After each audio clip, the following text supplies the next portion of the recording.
Cada día, en todos os concellos da contorna, cóntanse por miles o número de alumnos que se trasladan aos centros educativos en autobús.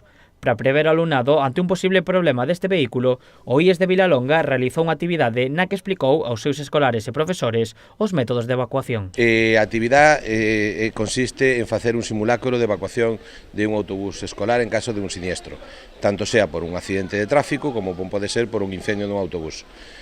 Aproveitamos tamén este tipo de actividade para recordar tamén aos rapaces as normas básicas de como circular e como ir nun autobús escolar, tanto antes de subir, como unha vez que están dentro do autobús, como logo a baixar. A actividade dividiuse en dúas partes. A primeira consistiu nunha charla na que se lle explicaba ao alumnado os sistemas de emerxencia e o protocolo de evacuación. Onde lle explicamos os sistemas de seguridade que ten un autobús, onde están as portas de seguridade, as vendanas de socorro, a trampilla do techo en caso de que teñan que utilizala, ter que chamar ao 112 que tamén sepan chamar ao 112 como facer, e despois tamén como teñen que facer a evacuación, é dicir, salir ordenadamente, deixando bolsas o que sea atrás, non preocupándose nada máis que salir e estar nun lugar seguro.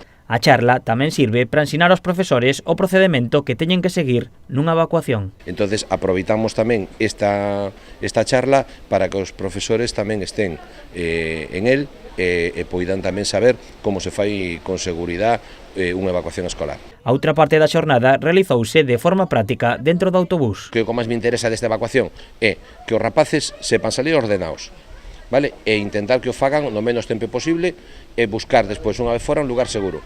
Pero o importante é que os profesores sepan realmente como deben de facer tanto as aperturas de porta como buscar lugares seguros para facer evacuación.